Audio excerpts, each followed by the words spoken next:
Hello, my friends. I'm Alexandria Nicole, and you are watching the Empower Hour. I have a wonderful guest here today. Her name is Erin Patrice. How you doing, darling? I'm well. How are you doing? I am so good. So this is a show that's meant to inspire, motivate, and most of all, empower. So a little bit about Erin is she's a conversationalist and a resident of Midland, Michigan, and a native to Cincinnati, Ohio. She's the creator and the founder of the Breaking Bread Village, a space created to intentionally for people to come together and have transparent conversations with no judgment so that everyone's ideas and perspectives may be heard respectfully. Erin Patrice has continually sought practical experiences by connecting with people's cultures. She has acquired years of training and experience facilitating conversations through empathy and collective strategies and storytelling. Oh my gosh, just Erin, I just cannot get over how we basically cultivated very, very similar ideas in the same year in different parts of the world. Yeah, yeah. Isn't that beautiful? Yes, Yes. it's so good. So, what really inspired you to come up with breaking bread and to start your initiative? Well, first, I want to just start off by saying thank you for having me. I want to make sure I Sure. let you know that I appreciate you for having me here. And I want to give a quick shout out to the House of Weird Perfection. They imperfection. They actually made these custom made earrings for me with the Breaking Bread Village on it. So I want to just give them a shout out and just kind of like let them know that I love them. So uh, Yes. yes, yes. They gifted me these, and it's just yes, I'm here for it. So back to your Love it. question about what inspired me. Really honestly, 2020 was a crazy year, I think, for all of us, right? We had Right. presidential stuff, we had pandemic stuff, we had social justice stuff going on, right? And it just was a heavy year. It was different. It was just a lot for a lot of us. And I was witnessing so much on social media and in real life, right, in person, Right. where Right. people were being so combative and argumentative and debating and arguing. And I'm like, wait a minute. So it was really interesting because I kind of had to take a step back and look at both sides. And I'm like, wait a minute, you're really saying the same thing that they're saying Mm-hmm. on two different sides of it, right? Mm-hmm. Everybody wanted to be heard, but nobody was listening. So for me, it was a combination of that and just missing connection, right? Because we were in the house. So I said, I just want to start talking to people and allowing people to just kind of share what they have to say without the combativeness, Right. and the rage and the misunderstanding and the lack of active listening. So that's really what prompted it. Yeah. So when you were thinking about what you feel like we were missing at that time, when you were thinking about the idea and kind of cultivating it, what took you from just it being an idea to action? Really just organic flow, right? I mean, it was interesting because one of the first topics that I talked about was helping at home parents be teachers, essentially, because there were a lot of parents really struggling with, having their children at home and having to be their educator, right? I mean, because a lot of parents were not accustomed to that. So really it just kind of started that way and just started building traction. I'm like, oh, this is fun. Like, I like this, right? I like the reaching out to people. I like hearing different perspectives because I've always enjoyed that. I've always loved, kind of being at one with people wherever they are in their walk and in their journey and Right. respecting that. Right. Because I am one thing that I always say is that I would rather sit amongst the Buddhists as opposed to reading about them. Like I love Oh, to read, of course, but I want to experience the organic flow of whoever it is, whatever culture, whatever perspective. I love that. So that's kind of how that started. And yeah, it just kind of picked up speed and I rolled with it. I'm like that. Once things just start kind of flowing, I'm yeah. like, I want to Just roll with it. on with it. And you know what's cool about conversation is it possesses such a beautiful synergy. and a means for connection with other people. If you're capable of listening compassionately and just honoring that person's experience and their perspective, their outlook on life, it really becomes a quite enriching experience, right? You like when I talk to people, I always have some takeaway. I always leave better than when I came. And I think that that comes from the ability to converse. And really, it's a skill because a lot of times, like you said, a lot of people are just interested in being heard, right? It takes a real interest in people and what they have to offer to really be able to compassionately listen and do so without judgment, right? Because we have our own perspectives, we have our own views that we align with. But I think the disconnect is people try to kind of superimpose their perspective on other people. And then that's where the disconnect comes. Well, I don't agree with that. So you know what I mean? Well, no, that's exactly what it is. I mean, oftentimes people share their perspective because they really want that person to agree with them, right? They want that person to think like them. And what happens is that's where the frustration comes. We go into these conversations with these expectations that this person will, I can change their mind, right? Instead of going into it and say, you know what, this is where I am. Let me hear where they are, and that's the end of it. If along the way there's some, overlap where, oh, I agree with that, beautiful, right? Or where you can change your mind or perspective, or even say, oh, wait a minute, that's interesting. Let me look more into that. Yeah, That's a beautiful thing. But we go into it wanting to say, you know what, I'm gonna make Alexandra believe that she should be this, or she should do this, or this is the right political thing, or whatever. And when that doesn't happen, now we're upset. I'm upset with you for not doing something that I set myself up for. You know what I mean? So yeah. it's really crazy. Instead of just really maybe just listening and learning from this person, right? There's so much to be learned from just allowing a person to be who they are and share their knowledge with you, as opposed to, yes, trying to change someone's mind or find some type of commonality, and if you don't find it, then moving on to anger. And that's so prevalent right now in humanity. I find it bothersome, but I also understand it. I understand it, and I try to not also be judgmental about the way that that's how a lot of people communicate, because I don't want to end up combating or disliking the very thing that you know what I mean? The very thing that I'm fighting against. I don't want to be guilty of it myself. You know what I'm saying? Exactly. Sorry, I'm trying to I have a couple people that want to watch it, and I'm sorry, I'm trying to share it real quick so that they can see it. Share it. And but I don't want you to see like I'm being rude. No.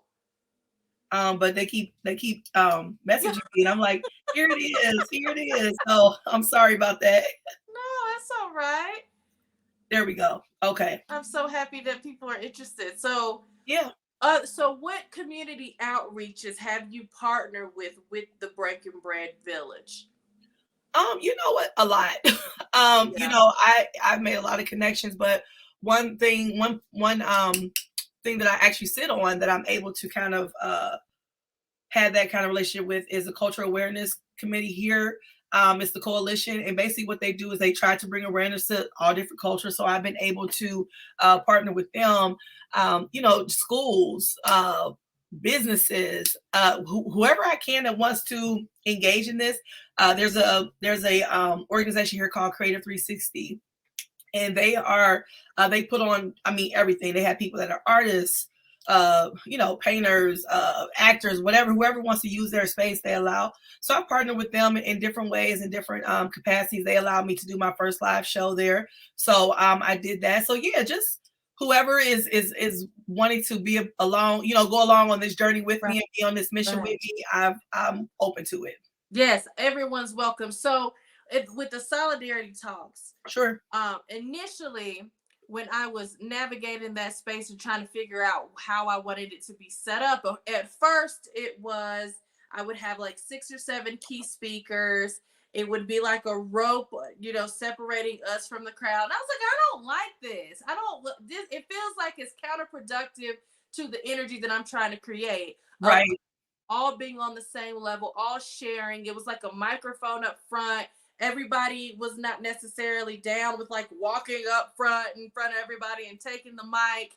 And so it really wasn't, it didn't feel as comfortable for a lot of people because everybody's not live out loud to that degree. You know what I'm saying? Exactly. And Exactly. I started to, like, with every talk that I have, I started to change it and mold it and get closer to the feeling that it was that I was trying to cultivate. And initially, like I said, it was that separation, but I got to the point where I would have speakers and still have people that were willing to share to kind of start the conversation. But it's just gotten to the point now where it's like we just all sit in a circle and we're all on the same level, you know what I mean? Yes. And you just Yes. go from person to person. And now we are really starting to have that feeling of making everybody comfortable with sharing. It's a Right. safe space. You know what I'm saying? Don't feel intimidated by the microphone or having to stand up in front of people. So what is like the format of Breaking Bread?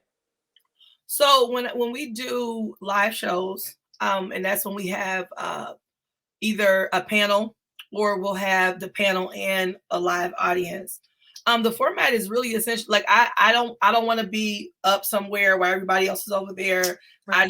I don't want any of that. I want us all kind of on the same playing field, and we all kind of sit almost like in a U shape ish, and I'll, sit in the middle just as the host, and then everyone else will kind of be here and we just talk. Yeah.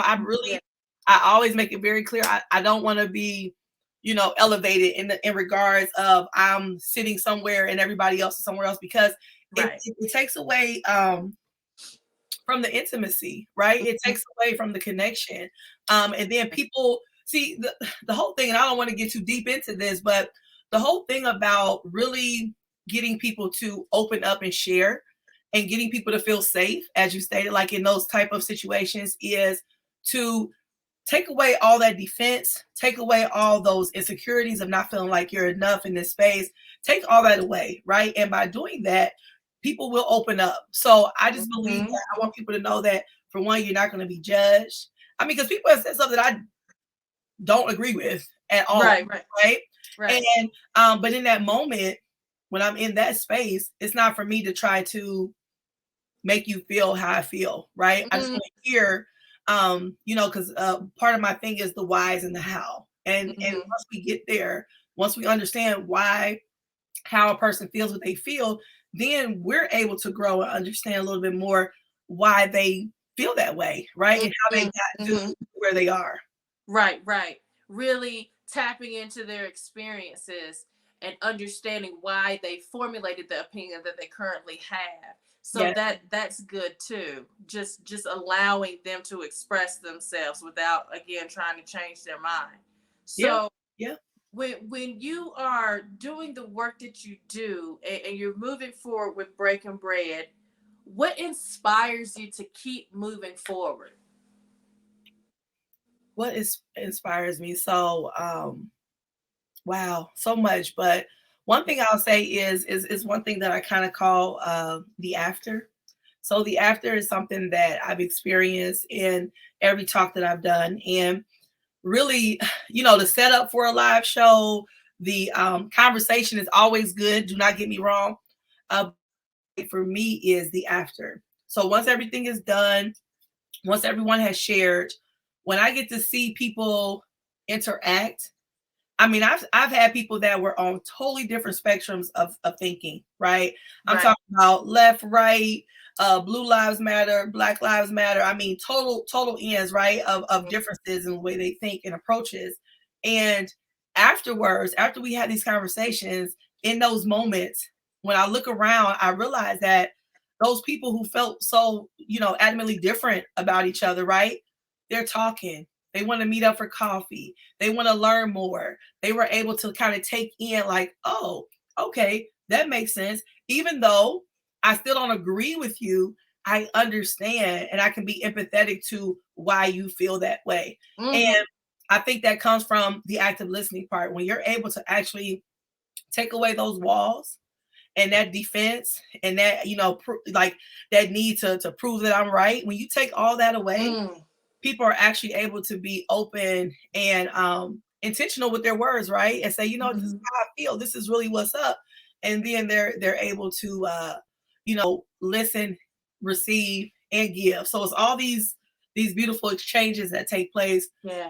So the after is what keeps me going. When I see that, when I see people who I know for a fact would not normally talk to each other, I'm like, yeah, that's where it's at.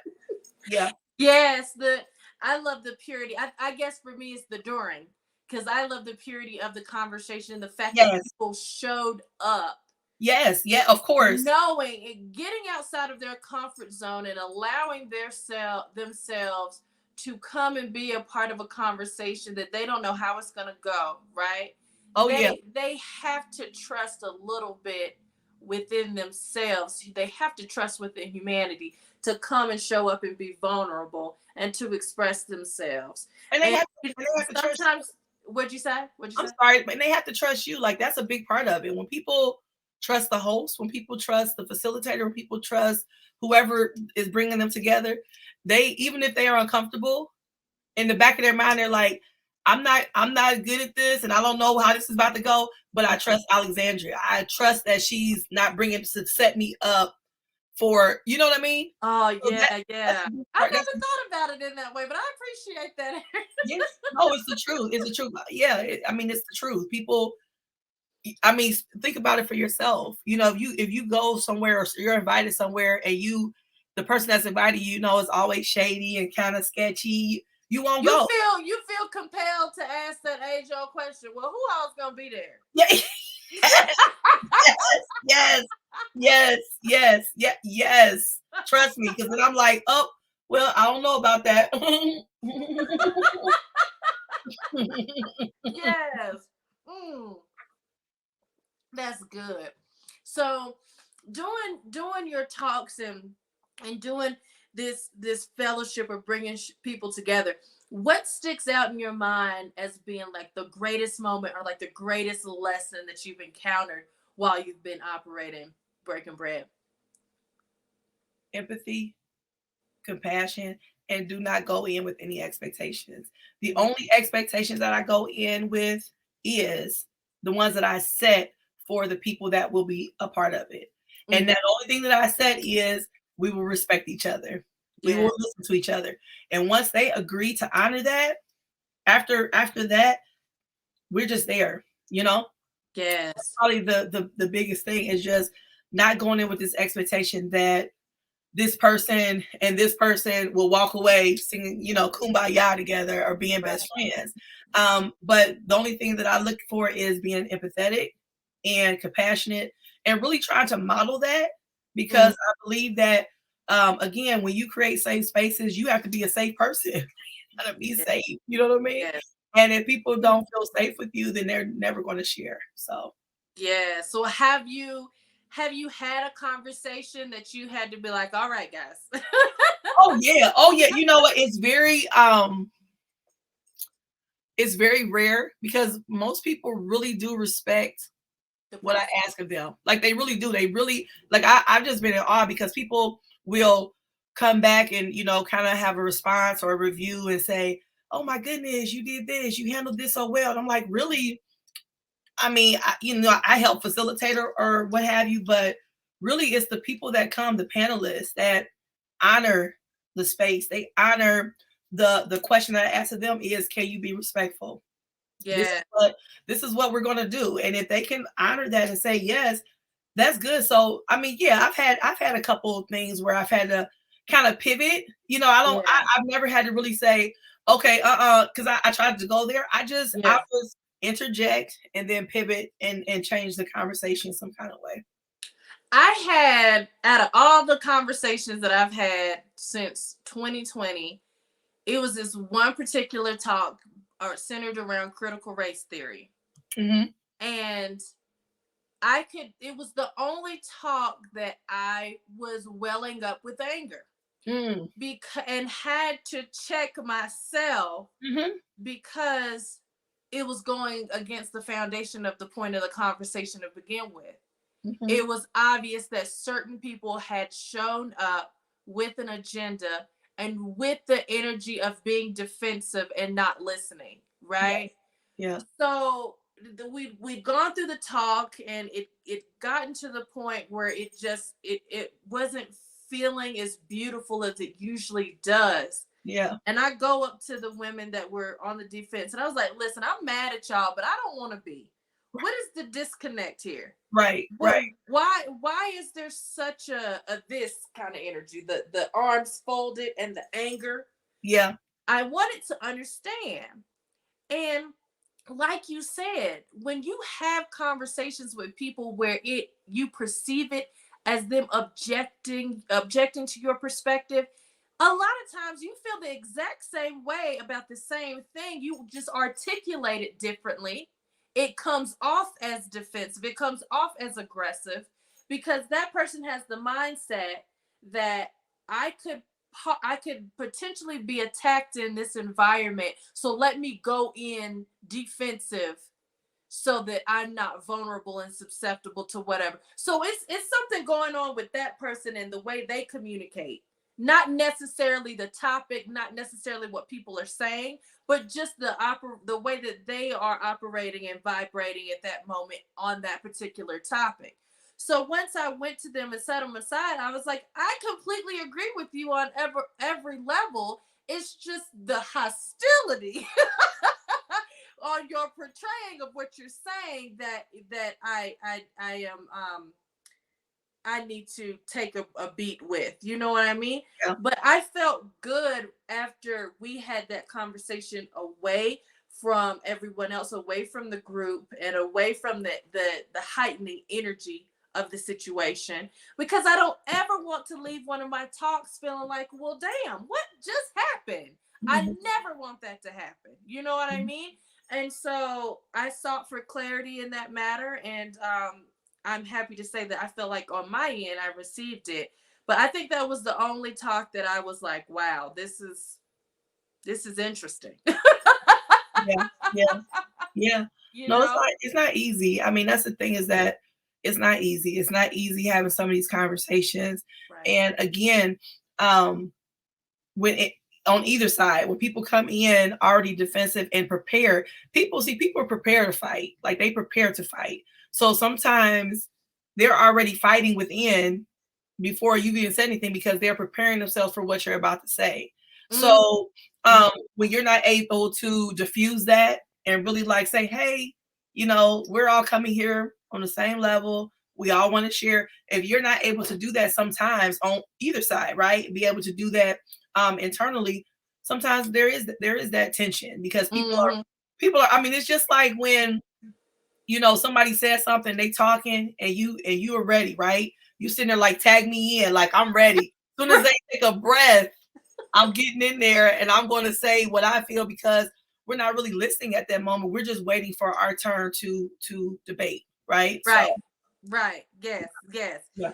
Yes. I think that is such a breakdown and injustice to communication when you are no longer listening. You are so in your head thinking about what it is that you're going to say. Right. And basically, at this point, you're just reacting to tone because you don't even know what that person's talking about. You're getting your thoughts together. You know what I mean? Yeah. But yes, it is a skill communicating, and I have to oftentimes remember within myself that it's a skill that a lot of people don't possess. Unfortunately, it takes a lot of internal work. It takes a lot of navigating through emotional intelligence and really understanding and yourself and how you communicate. And I'm not by no means perfect, you know what I mean? But I do try to bring my best self to the table, especially when we're having these community conversations, because I think it's so important for us to set good examples also for our children.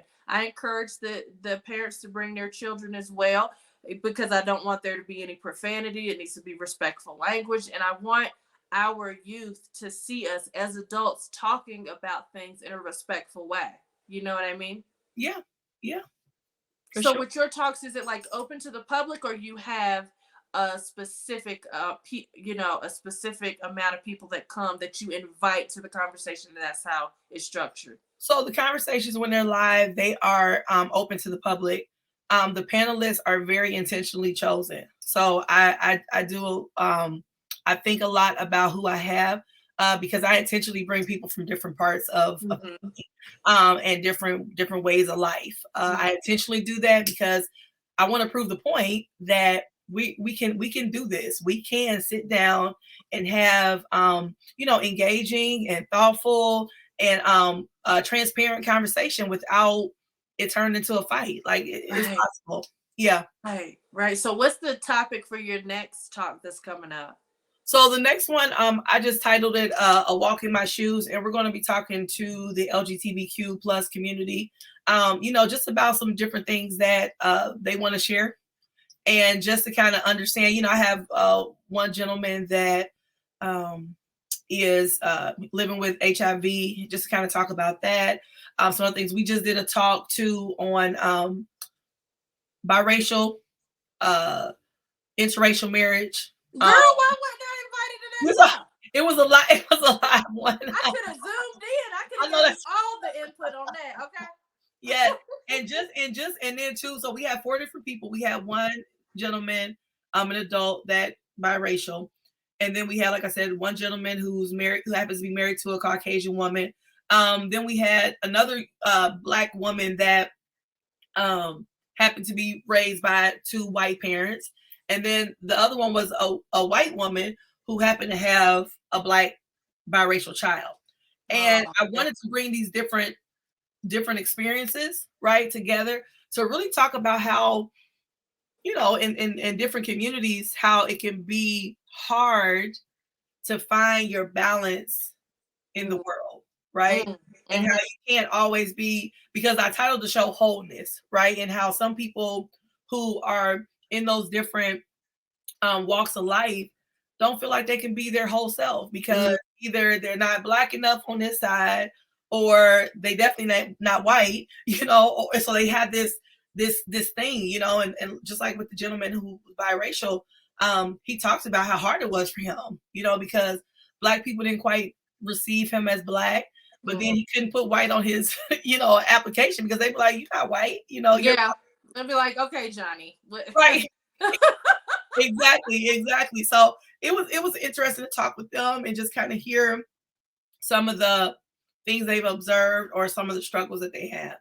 Was there any commonalities where they kind of intersected on some of their struggles, even though they had very different cultural backgrounds, which is, I think you executed that beautifully with the You different relationships with race. But was there anything that was common, a common struggle amongst them all? Yeah, it was that balance. It was that feeling whole. I mean, because the gentleman who, like I said, happened to be Black, married to a woman that happens to be white, his thing is like, okay, people may look at me differently, or if I go back home, they may say something, but then when I'm here, they may not. So I think all of them really struggled. The echoing theme was that balance on where do I belong? Mm, Can I just be myself? Why do I have to prove my Blackness over here?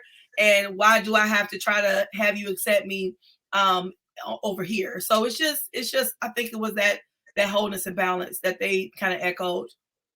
but isn't that really a struggle of us all, right? Oh, of Like, course. Oh, of you course. know, as I'm listening to it, I can relate to it myself, Yeah. and having at times to feel like I have to do that code switching situation where I have to speak and We talked present about that myself in too. a Yep. certain way in Hmm. certain environments in order to be accepted. Now I'm just too tired to even care. You getting all of this Alexandria, the same Alexandria I am on Monday as I am on Friday. I can't with it. Yes. Yeah, it's too You know it's what too I mean? it's exhausting. It's too much. And yeah, we all deal with it. And that's the part that I love about it is that we can hone in on different parts of us, right? And say, okay, even though we all struggle with anything, right? I mean, we all have our struggles with some type of a thing we're addicted to, or we are obsessed with, or whatever, right? We all have something. Um, but I really liked how they talked about the balance just within those two cultures, right? In different walks of life. And some of their stories, and it's interesting too, because when people are on like here, right, they share, but they don't share. But when you talk to them beforehand and say, okay, listen, I want you to come on and talk about, tell me some stuff, they dig deep, right? But it's this intimidation with being, on camera or whatever. But no, they shared a lot. But I agree with you. We all deal with the balance. I mean, even for myself, I mean, there's people who were or are, I don't know, but upset that, I interact with Caucasian people. And I'm like, I'm a business person. I'm a business person. I'm a community person. Yes. I sow into people that sow into me. Okay. And Yes. I don't have time to say I'm only going to go this route or only go on this route when it comes to what I'm doing, right? Because Yes. that will go against the very core of of who I am, for one, and then also what I'm trying to, or what I am achieving, right? Yes. Yes. I mean, exactly. One of the core foundations, I'm assuming, for breaking bread is the same as the solidarity talks, and it's that the seeking of unity through conversation. So Yeah. you can't encourage unity in only one aspect of humanity. That goes against the core of it. Like you said, it's a conversation where everybody's welcome, every walk of life, every perspective, every ethnicity, every socioeconomic background. It is a conversation for all of us. You know what I mean? And I applaud you for dismissing those perspectives and really navigating in the way that you were called to with this conversation, because the background noise can sometimes be distracting from Oh, what it is that we're trying to accomplish, and the legacies that, and the energy, everything that we put into this, the facilitating of these conversations, and to have something, to leave something, to take action, because it's easy to be upset about something and just be upset. But it's something else to see something you don't like in the world, take the time to structure a plan, take the time to put together a mission statement. How frequently are you going to meet? Where are we going to meet? Who's going to come? That's energy. You know what I mean?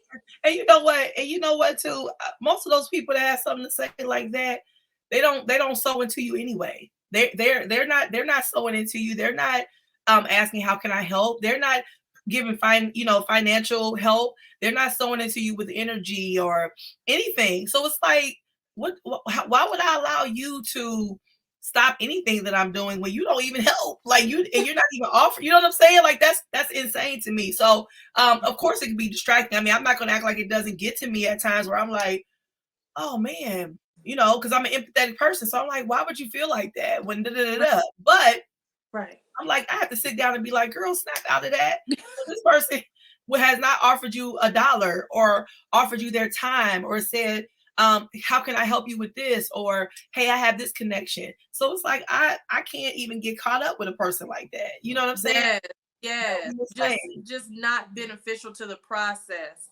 Yeah. So ultimately it is a waste, and it's not to be even thought about. Yes, and you know what? And my husband helps me a lot with that too, because I am a thinker, right? And I am very things get to me, right? Because my heart just is like that, where Yeah. I'm like, oh man, because especially when you're being misunderstood or somebody doesn't quite, I mean, you can tell the difference between someone who's just being combative and Yeah. just wants to be messy than someone who genuinely thinks that you're one way or about one mission when really that's not what you are.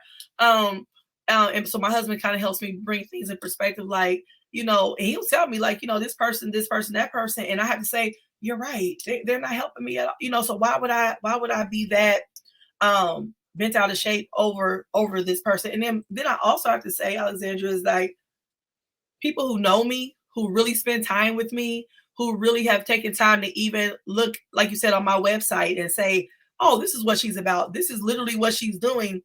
They don't come with that kind of noise. So, Mm, you know what I mm, mean? Other people, yeah. they're just that. And again, They're This is seeing it through their own lens. well, this is their own self-reflection, and this is what I talk about. Ooh, It's something they got yeah, going on within themselves, and I have to understand that and say that has nothing to do with me. It ain't my business. Whatever they're dealing with, that's a word. That's you a word.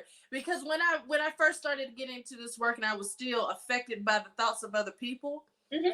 I was so distraught over the thought of somebody misunderstanding what it is that I'm doing here with Yeah, the facilitating of these talks. And I would do interviews and it would be in articles. And I was like, okay, it is solidified that I am doing it for this reason. It's to mhm, encourage unity. It's to have tough conversations respectfully. It's to encourage love within our community. There's no way that people can misunderstand that, right? right. But I went to one seminar. I went to a conference and I stood up and they were like, "Yeah, we know what you're about, Alexandria." And I was like, "What you mean? Like anything that's been written about what it is that I'm doing is all about peace, love, and unity. So how am I getting side eye when I've made the mission very clear?" And you're absolutely right. It has nothing to do with me. Yeah, It is a reflection of that person. They feel like maybe there's a hopelessness in humanity and the good of human beings, and they feel like that I'm full of ish, and they ain't trying to hear anything of and what I'm actually saying. okay, it's that, and and sometimes they just have not done anything. And when people see you actually doing something, because people dream all the time, people make plans all the time, and they don't follow through with it. When they see you actually doing it, they internally get upset because you're almost kind of helping them see that they did not do what they set out to do. So sometimes it has nothing to do with them like not understanding you or nothing about them being upset. They really are internally struggling with themselves. And when Mm, I realized that, I'm like, okay, I have to just leave you where you are. I have to leave you yes, where you are. Yeah. yes. And just pray for healing for them. Like I pray healing for you and move on with my life. You know what I mean? I will pray from a distance because you can't let everybody. You can't. It's funny. Uh, I used to feel like, yo, you can't let everybody in your house, and that was just always in the back of my mind. But I never really could articulate where that came from, what that feeling was based about. But it's about energy. It's about having people in your space, Yep. having people in your proximity. Yep. And I teach this. I taught this lesson to my daughter. I put a rotten fruit beside a healthy fruit, and of course, the rotten fruit consumes the healthy fruit. Yep. You cannot have that proximity around rotten spirit, rotten energy, rotten mind frames. You have to separate yourself from that. And Yep. unfortunately, sometimes that can be friends or family. I can love you from a distance. Yeah, and I'm okay with that. Like I have to be okay with that because I'm a very determined person, so I have to stay focused, and I Yeah. can't allow stuff like that to get me, and I call it low level thinking. Like when somebody Mm-hmm. is a low level thinker, they don't see anything bigger. They're the people that'll say, "Well, I mean, you could try, but," or you Uh-huh. might be able to, but, and it's like if you come in with that type of energy, stay away from me because I Yeah. don't think like that. Got Yeah. a problem for every solution. Yes. Yes. Know those people well. What? I can't deal with it. And so that's why sometimes I keep stuff to myself because if anybody is going to come with any type of doubt, any because it seeps into you. Even if you don't want it to, you trying to deflect it, like Right. stay away from me, but it'll still get into you. So if I know a person's going to come in with some type of doubt or negativity in any way, even if they don't mean to be intentionally negative, right? Right. I still have to just keep it to myself. I think that's honestly where the saying "is lonely at the top" comes from, because if you are striving for a certain level of greatness, Yeah. then you are going to have to separate yourself from a lot of people. If they Yeah. don't have their energy right, if they are not big thinkers, Yeah. if they are discouragers, they Yeah. gotta go. They Yeah. gotta go. Yeah. So I think that's where that derived from, because it's very true. It is a small circle of encouragers and open thinkers and people that can see the bigger picture and then make a plan to get there. That's a certain type of vibration. You Yeah. know what I mean? That Yeah. everybody's not operating on, No. unfortunately.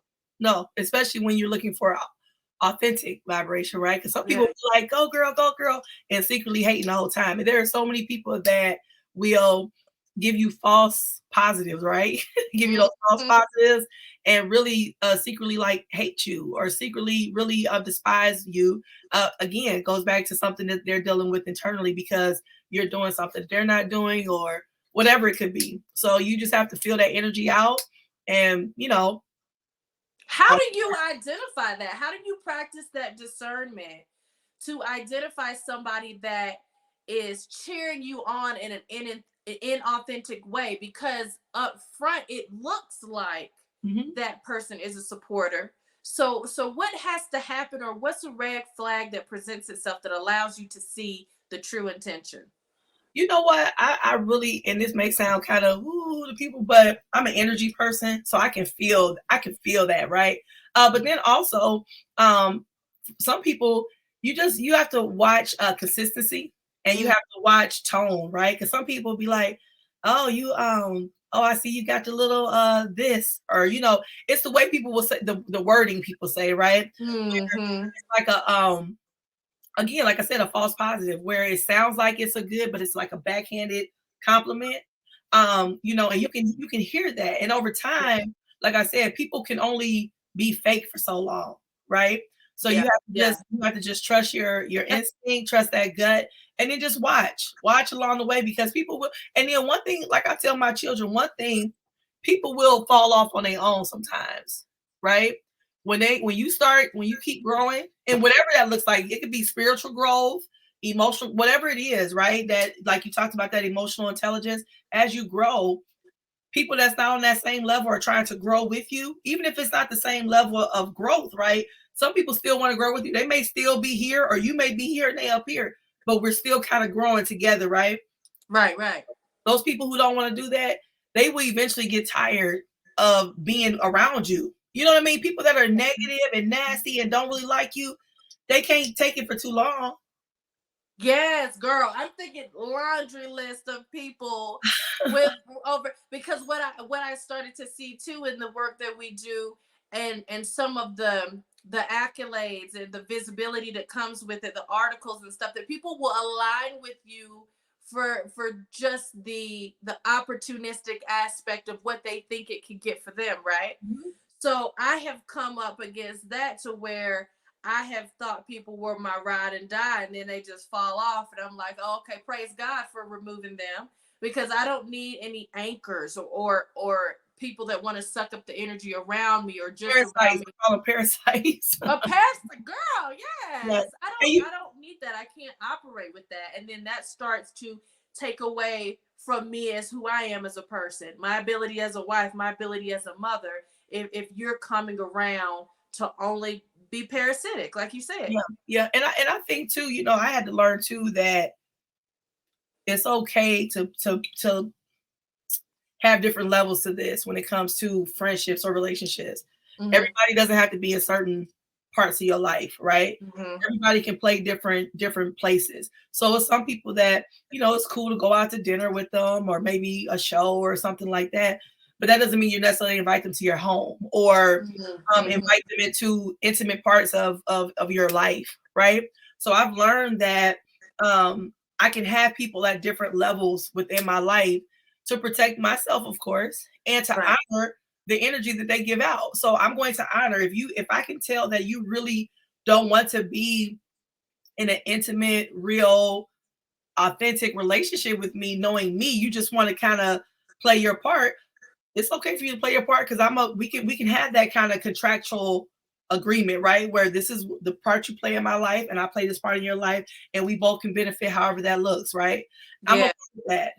Because I think that's important. I think that's real life, right? To be able to compartmentalize and say, okay, this is where you are, this is where you and that's okay. You know what I mean? Well, I'm learning something from you, girl, Oh, because I'm like, I want to be deep and intimate with everybody. I want you to tell me what are your toxic traits. I want to have all. I want, you know what I'm saying. I want to yeah. share and have authenticity with everybody. So I feel like if somebody is not operating on that space and it's kind of surface level, then I'm like, I can't with you, because you're just, but that's how some people operate. You know what I mean? So Well, you have to look at it. I appreciate that insight. That's good. But just Well, I mean, allowing that's people to serve in the roles that they're in.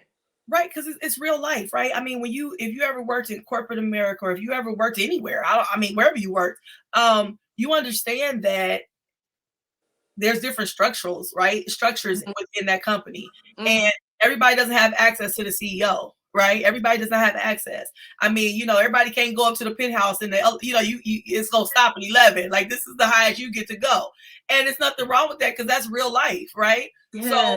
I had to learn for myself, because I'm also like that. I connect with people very easily, and Yeah. people connect with me, right? So I'd be like, oh, and I used to call everybody my friend. Everybody was my friend. Yes. Like, if I talked to them more than 20 Yeah. minutes, like, that's years ago. Yeah. And I just remember getting hurt from that. And Yeah. also, I'll give you my last, I'll give you whatever, because I really truly want to see people succeed, right? So I'm like, Right. yo, how can I show up for you and Yes. really help you out? And I realized that everybody was not living that life, right? Everybody did Right. not want that for me.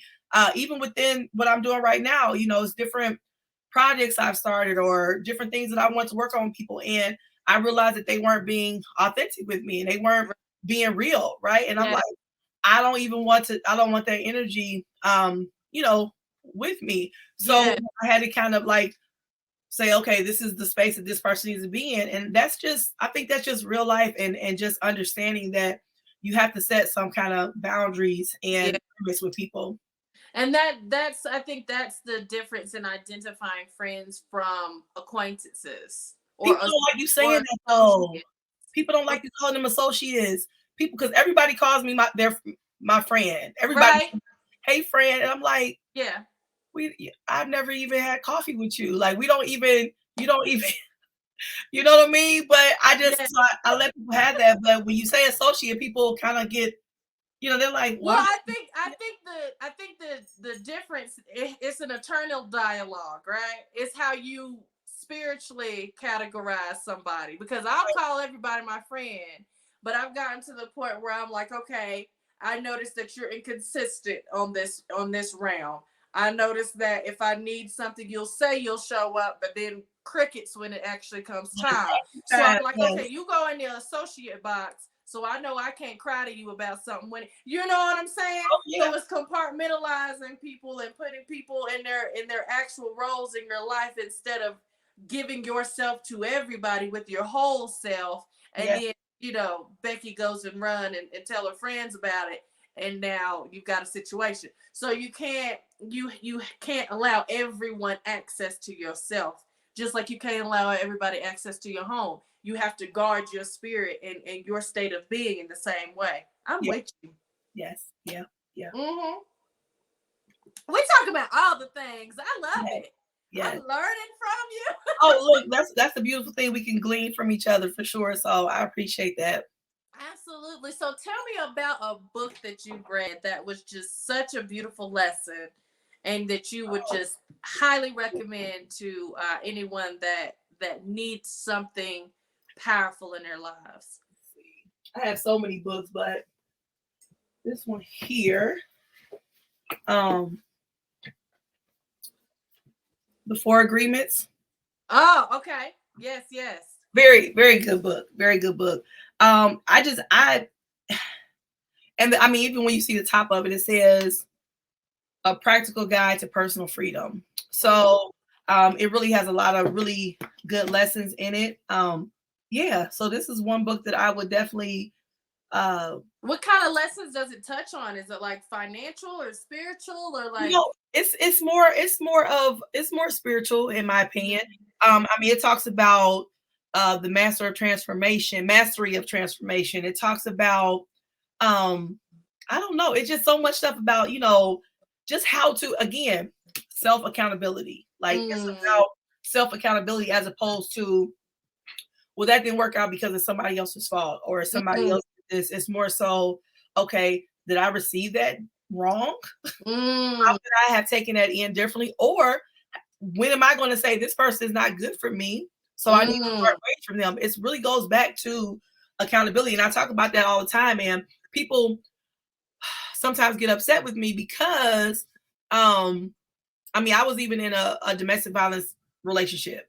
And, people will say, because I'll say, you have to one day decide that that's not what you want anymore.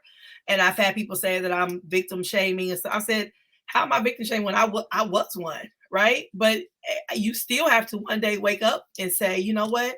This is not for me. However you do it. It's not easy. It's hard as hell. That's hard as hell. It's so many different complexities when it comes to abuse and mental abuse, emotional abuse, physical abuse, of course. And but it still goes back to you saying, you know what, I'm worthy of something better. I don't want this anymore. And sometimes people don't ever get there. They don't build up that strength. It's not blaming them for being in it, because I would never blame someone. What I'm saying is that everything in our life does come back to like us taking charge of our life. It really does. Right. And however you want to spend that. Oh my gosh. And the accountability part is so big, because a lot of times we don't look at ourselves and the parts that we play in our lives as well. And that's such a beautiful segue to the next question about your perspective on failure. Because it's so profound, right? How are we perceiving the mistakes that we make? Are we being accountable? Are we looking at the things that happen and say, okay, I need to learn XYZ from that. I didn't perform this in the best way. Like, it's a relationship between accountability and failure. What are your thoughts on that? So when you said that to me, it was very interesting. I kind of laughed because I said, she is about to get me in trouble, because I just had a conversation with a group of people, and we brought this up, and it got very interesting because people didn't necessarily agree with my way of thinking about this. So I was like, oh, they're going to think I asked her to ask about this, to talk about it. I said, no, she actually sent me this. So it was kind of funny. But anyway, so my thought. I sent her these questions 2 months ago, y'all. It's like, I did not, and it's funny that how do I want to say this? I don't see things as failure. And I'm going to tell you why. For me, everything, it's about perspective, right? So, and I get why people say things are failures, and why they feel like they failed, and why whatever. But to me, and it's a really deep thought process, but I'm gonna try to make it very quick. For me, it is more so about the fact that didn't work, so I'm going to try a different route, right? Yes. So it's really more so, because when you really get down to what we see, when we hear the word failure with ourselves, we come down on ourselves, right? It can cause depression. It could cause self-doubt. It could cause fear to do it again, because we feel like we did not meet an expectation. Right. But when we start to, like, for me, when I started to realize that those expectations came from outside of myself, a lot of stuff is indoctrination, right? Where we feel like, oh, I'm not married by the age I'm 25 as a woman, so I'm not a real woman, or I don't have children, so that means I'm not a real woman, or I'm a man and I don't have this amount of money, so I'm not a good provider. All these different expectations come from outside somewhere else. It's not really us that feels that way. It's what we've been given, right? It's what we've been given. I mean, even growing up for myself, and this is not a slight against Christianity, I'm just saying for myself, growing up as a Christian, there was a lot of stuff that I tackled and wrestled with because of these expectations of, even when, I was pregnant with my second son, I was a young mother, and I said, okay, I need to get married. We need to go to the courthouse and get married, because the expectation is if I come back home pregnant again without being married, I'm, having a baby out of wedlock again, and I'm this terrible person, right? And I'm going to hell, I'm not worthy, all this kind of stuff goes through your head. Right. So I changed that for myself, right? Where I'm not going to say I failed. Like, if I try something and it didn't quite go the way I saw it going, then I say, wow, okay, write down, what did I learn from this? What lessons have I been given? What did I do that led me to this outcome?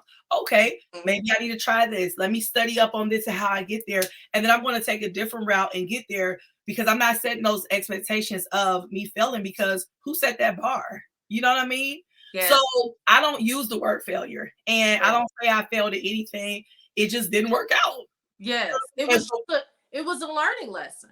Exactly. So once I take that away, Yeah. Yes, and that's a success mind frame, though, Erin.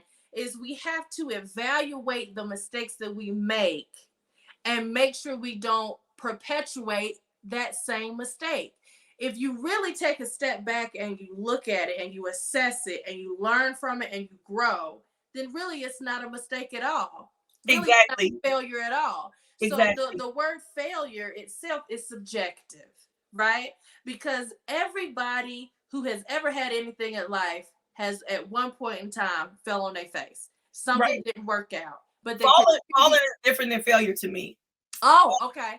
So think about, and this is probably really a dumb analogy, but think about a baby, right? Babies have no idea what walking is. They don't know. They just know that everybody else is doing it, and they want to get from A to B. So they try this thing like, oh, these things can take me over there, maybe. You know what I mean? So they start trying to walk. They fall down, right? They don't give up and say, I'm never going to try to walk again. You know what I mean? They get Right, back right, up and they keep trying because they see everybody. They're like, okay, I know it's possible. I know right. I can do this. I just Yes. have to just try a different way. So they may crawl over to the couch and pull themselves up, or they may, hold on to their brother, the big brother. They're going to Yes. find a way. So for me, falling is different than failure because no matter how we say that word, it comes with a negative energy, right? Yeah, it has a negative connotation to it. Yeah. Yes, and and words have so much power. Words Hmm. have so much power. So once you say I failed, just like saying I'm broke. You literally are like saying I don't have no money. And Right, when right. you don't have money, people be confused like, how come I can't get no money? Because you keep calling yourself broke. Right. That's why all the rappers, before they have it, they rap about how they have it and they end up getting it because you are creating art and manifesting the very thing that you want. If you're going to say you broke, you're going to keep operating in a broke space. If Yes, you're like, yes, abundance, abundance, abundance, whether you got $2 in your bank account or 2 million, you're going to be operating at that vibration and therefore you're going to produce it. So words yes. are powerful. Yes, Yes. and when those rap, I will throw on some trap music in a minute and be like, and be saying Girl, along with, before every episode, I put on Drake nonstop. yes, I'm like, let's go, Drake. yes, Let's yes, go. yes, yes. When I'm manifesting or I'm trying, believing for something, yes, you have to be in that mindset. So yeah, so and I get that people have different thought processes on that, right? And that's fine. But for me, I'm not gonna say I failed because Mm, it's almost like you put this period there. It's like this. right. I don't know how to. It's like a very heavy. I failed at this, and then we start to internalize it and like allow it to weigh us down because we keep going back to this failure. And it's like, who told you failed?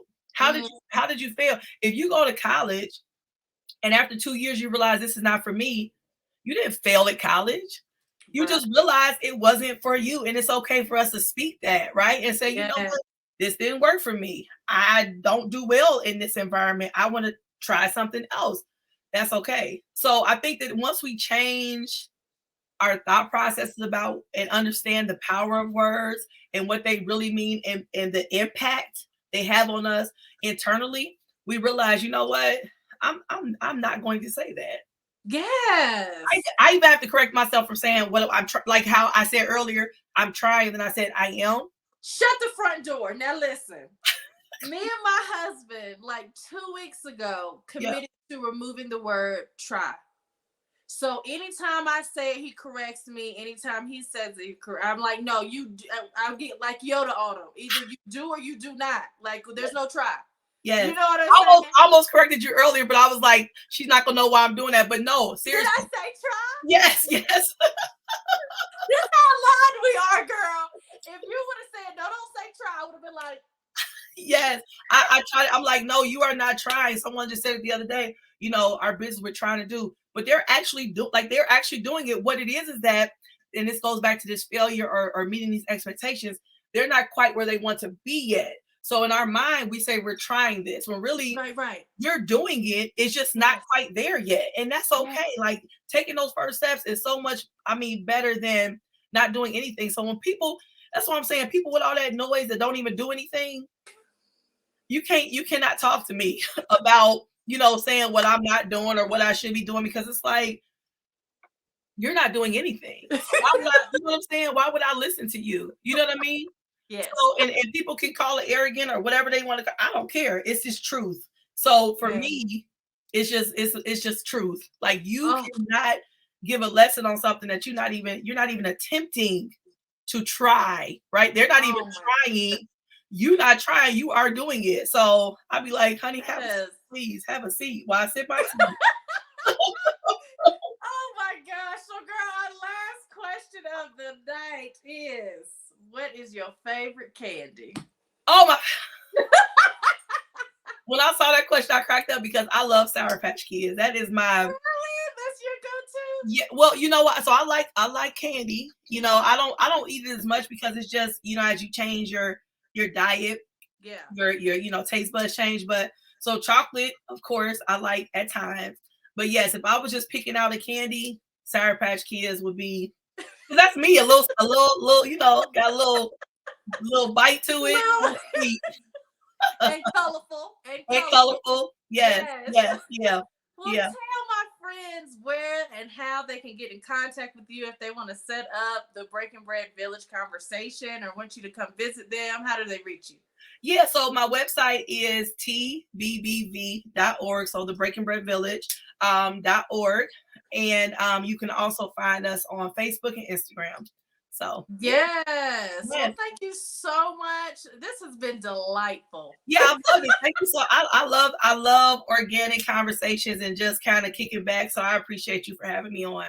Yes, thank you so much for your time today. And thank you, everybody, for watching. This is the Empower Hour with Alexandria Nicole. And I hope during this time that you were inspired, motivated, and most of all, empowered. So Yeah, thank you so much. thank Thank you you. so much. You guys have a good night. Thank you, Erin. Bye. Bye.